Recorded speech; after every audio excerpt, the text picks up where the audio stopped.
आज हम बात करेंगे ज्ञान कर्म संन्यास योग के बारे में, जो कि श्रीमद् भागवत गीता का चौथा अध्याय है। ज्ञान कर्म संन्यास योग की शुरुआत में श्री कृष्ण बताते हैं अर्जुन को कि ये जो योग है ये मैंने सूर्य को दिया था कल्प से पहले। कल्प का क्या मतलब है?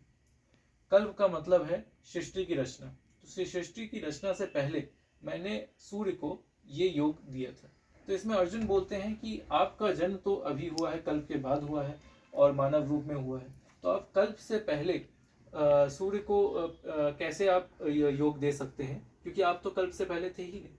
तो श्री कृष्ण अर्जुन को बताते हैं कि ये मेरा पहला जन्म नहीं है, हम दोनों का ये पहला जन्म नहीं है, हम दोनों के कई जन्म हो चुके हैं। तुम मुझे अपने जो जन्म है पुराने वो याद है, तुम्हें याद नहीं, ये डिफरेंस है। इसके बाद श्री कृष्ण बताते हैं कि जब भी धर्म की हानि होती है या अधर्म में वृद्धि होती है तो वो जो है यानी ईश्वर जो है परमात्मा है, वो प्रकट होते हैं या अवतार लेते हैं। तो वो प्रकट कैसे होते हैं? अब ईश्वर जो है वो तो निराकार है और प्रकृति से स्वतंत्र है, प्रकृति के नियमों से स्वतंत्र जो ईश्वर है। तो जो निराकार ईश्वर है वो प्रकट होने के लिए एक साकार रूप लेता है, और जो प्रकृति से स्वतंत्र ईश्वर है वो प्रकृति के अधीन हो जाता है, उसके नियमों के अधीन हो जाता है जब वो अवतार लेता है।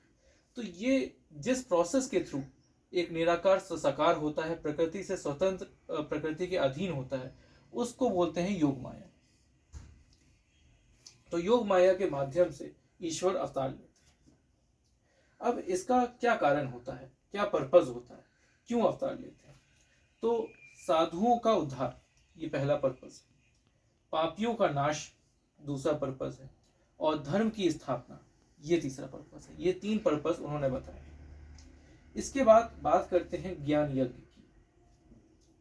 तो ज्ञान की जो अग्नि है वो कर्म को भस्म कर देती है, ऐसा इसमें बताया गया।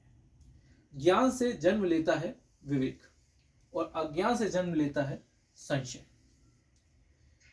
जो ज्ञान है वो संशय का नाश कर सकता है। एक बार संशय का नाश हो जाता है तो व्यक्ति कर्म बंधन से मुक्त हो सकता है। ये बताया था श्री कृष्ण जी ने ज्ञान कर्म संन्यास योग।